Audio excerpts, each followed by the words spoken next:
Jadi mohon maaf salah Mbah Ageng Korek atau Mbah Abdul Azim yang di Makam Mandi Brodol ya. Pertama kita ngomong sejarah. Sejarah itu kan juga susah. Satu, mungkin kita hanya dengan bukti-bukti, dan bukti itu kadang itu banyak. Artinya orang punya persepsi kesimpulannya adalah bukti-bukti yang memang on titik kemana itu kan seperti itu. Nah, secara pribadi saya mohon maaf, tentu yang saya sampaikan tentang Mbah Ageng ini ya sekilas yang saya tahu aja. Jadi Mbah ini insya Allah dari Timur Tengah, bukan orang Jawa, bukan dari Timur Tengah. Itu insya Allah di sini ya abad 17-an, ya 1700-an tahun ini lah. Dulu Mbah itu ya di daerah Demak sana adanya kerajaan Islam pada waktu itu yang berapa bulan geger-gegere Joko Tinggi, Mbah Joko Tinggi sama Mbah Haro Penangsang. Nah di situ itu Mbah keluar dari sono terus kesini. Ini dulu itu pertama di Tulungagung, berapa lamanya saya nggak tahu. Kemudian di Tulungagung di Kediri. Nah di Kediri ini yang banyak cerita, termasuk kayak cerita ini sudah banyak tahu tentang keberadaan Mbah Ageng. Mbah Ageng ini yaitu dengan kedekatan dengan pemerintah saat itu Bupati Kediri. Nah, itu. Peninggalan ini Mbah banyak di sana di Kediri, bahkan ada masjid Desa Corean, itu ada masjid itu. Di Kediri ini lamanya saya juga nggak ngerti ya. Bisa di kampung sini di Brodot ini, kampung ini desanya Brodot itu adalah nama yang lekat dengan keadaan Mbah Ageng itu sendiri, gitu. Lekat sama Bupati Kediri, tokoh ulama dan tokoh Umaro. Ini kalau memang harus dekat sebetulnya. Di ulama Umaro sebetulnya harus gandeng kalau sesuatu ini jalan bahaya itu kan gitu, saling butuh. Nah kedekatan ini biasa, ada orang yang nggak suka, termasuk bahwa ini kepercayaan ini Bupati ini nggak suka sama iri dengan kedekatan itu, hanya dengan cara namanya orang ini apapun sampai dengan situasi diatur terjadi bahwa ini Bupati ini bilang Mbah ini nggak tulus sama jenengan itu nggak tulus. Loh kok bisa? Kalau nggak percaya ini, jadi Mbah itu sering nganter daging ketika ada kurban, nganter daging ketika ada acara apa, nganter itu sering. Itu Mbah hubungannya baik. Kalau nggak percaya ini lihat bahwa kiriman Mbah ini ada racunnya. Memang jelas ada yang masang itu bawaan nih, yang dibuktikan kasih makan tuh anjing mati. Ya udah, kalau emang ini Mbah Ageng ternyata nggak tulus sama, udah saya serahin kamu aja. Jadi serahin sama bawaan ini nggak suka ya jelas dibunuh itu aja. Sempat itu Mbah itu dironjong, ditaliin, dimasukin di sungai, ditembaki semua, tembak. Bukan sekedar gak sekedar diucan tuh, tembak dari udah buang di sungai di Masjid Bronjong itu dikasih kawat, diikat si kawat, pokoknya orang itu tenggelam nggak bisa, pokoknya bisa dibuang tenggelam dan mati. Ternyata Mbah dibuang itu nggak tenggelam. Mulai Kediri sampai sini ini banyak daerah-daerah yang namanya adalah sesuai perjalanan yang Mbah. Brodolnya Mbah keluar dari Bronjong ini di kampung kami ini, makanya disebut Brodot alias Brodol Mbah Ageng. Itu tahun berapa kita nggak tahu, mohon maaf.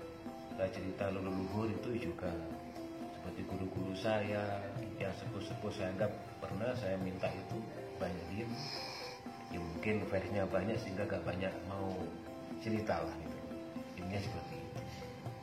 Nah terus kemudian di sini, nah di sini juga berapa lama juga nggak tahu. Leluhur sini ini masih menangi dengan adanya keramat Mbah hidup, nggak tahu ya. Yang udah itu udah ada makam loh ya. Jadi di sini ada makam dan Masjid Tiban ini. Kalau orang kampung sini menyebut Masjid Tiban. Masjid Tiban itu bukan tiba-tiba ada, enggak. Orang itu ada, tapi masjid itu udah ada, teman-teman. Bukan muncul begitu aja. Atau apa ya? Keramat itu tahu semua. Sebab di sini ini dulu ada sebelah barate makom, sebelah barate Masjid Tiban ini ada namanya Sungai Basin.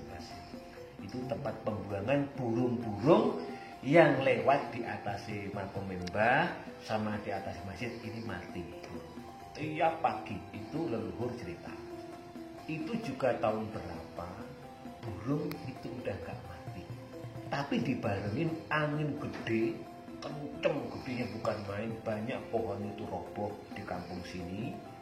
Dan angin itu larinya barat sama ke utara, di Moncong. Habis itu burung lewat, sudah tidak mati lagi. Mungkin Mbah ini mungkin di sini gitu ya. Banyak tempat, banyak peninggalan Mbah di sini banyak. Dulu tuh ada katanya dibawa ke balai. Ada. Bahkan pernah setahun berapa itu saya datang dari Jakarta, mas katanya datanya ada ini, situs ini ada. Bahkan saya disuruh ngitung saya bangun di sini berapa, habis berapa udah diganti kok, saya enggak waktu itu. Nah peninggalannya saya juga ngerti. Banyak termasuk katanya pancing banyak, kitab banyak, dan kitab banyak tulisan tangan.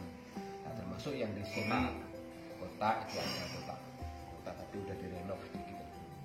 Kota termasuk ada kertapan itu tempat Mbah untuk munajat, tempat Mbah untuk berdiam diri mengingat sama Allah. Batu itu akan ada bekas ya telapak tangan lagi betul-betul nggak ada, betul lah ya. dulu ada di tempat kaki kayak orang duduk dan telapak tangan orang sujud itu ada. Jadi banyak kayak gitu. Yang jelas kami mohon maaf sebagai warga masyarakat di sini ya, bahwa ini sosok Mbah adalah seorang wali, ya tentu kita berkewajiban sama-sama ini biar yang datang kan banyak ziarah di sini. Banyak mas, terutama dari Kediri, dari mana-mana, dari Jawa Tengah juga ada. Pokoknya ada, nggak terlalu ramai tapi ada aja. Yang minta doanya semua, yang mudah-mudahan dengan keberadaan Mbah di sini ya bisa menambah keberkahan, kemakmuran di masyarakat. Ya, sudah jelas bahwa seorang wali ya tentu harus kita manfaatin sebetulnya. Ya kita ziarah, kita minta tawasul, karena itu kekasih Allah. Sekarang mas tahu sendiri lah, burung aja lewat makomnya dulu mati, gimana sama orangnya mas? Atau masuk Mbah dimasukin sungai Kediri sampai sini nggak mati, itu kalau orang nggak punya karomah masa bisa mas? Ditembak juga nggak apa. Ada cerita ini Mbah punya ilmu Rogo Sukmo, ada. Jadi ya entah dibakar ataupun dimasukin air, kayak kalau punya Rogo Sukmo nggak bisa mati. Lagi semua Allah, tapi sarana itu ada cerita ilmunya Mbah seperti itu. Ada memang pada waktu dari Kediri Mbah gak tenggelam, ini ada dari buaya-buaya ini memang menyangga dari bawah. Jadi masyarakat itu harus tahu kayak gini, harus tahu sejarah, tahu keilmuan semua wali, karena semua nggak lepas dari seperti ini. Lebih-lebih terhadap para wali. Kita ke makam itu ada dua, satu kita itu mendoakan, yang kedua kita itu minta doa. Kalau mendoakan itu siapa? Ya di bawah para wali itu, makomnya yang makom maunah, orang tua kita, saudara kita, ini perlu kita doain. Tapi kalau wali itu udah makom keramat, karomah. Dengan dia diangkat kekasih Allah, dikasih kelebihan yang luar biasa. Ini kita minta berkah mas, bukan syirik. Jadi ke makam itu nggak syirik. Nah sekarang gini sih deh, kalau mang mohon maaf nih, ke makam dianggap syirik. Sekarang gini lah, kita sekarang masih hidup, mau apa aja, kita mau apa aja. Ngapain kita lantaran sama teman-teman kita, sama pejabat, sama siapa? Gak langsung aja sama Allah. Nah itu gambaran sama sebetulnya. Nah, jadi ini saya himbau lah bahwa kita ini hidup karena hidup ini nggak ringan. Kita harus mendekatkan ya langsung kepada Allah, tapi dengan lantaran-lantaran termasuk para wali. Ini penting banget buat kita untuk menghadapi dunia maya ke depan ini. Mbah di sini merupakan ya sosok dan tokoh-tokoh para ulama-ulama yang benar-benar sepuh, termasuk pendiri dari Lirboyo, pondok-pondok besar Kediri semua. Ini semua ziarah ke sini. Dan mereka para wali-wali juga menyebut Mbah ini min jumlatil auliya.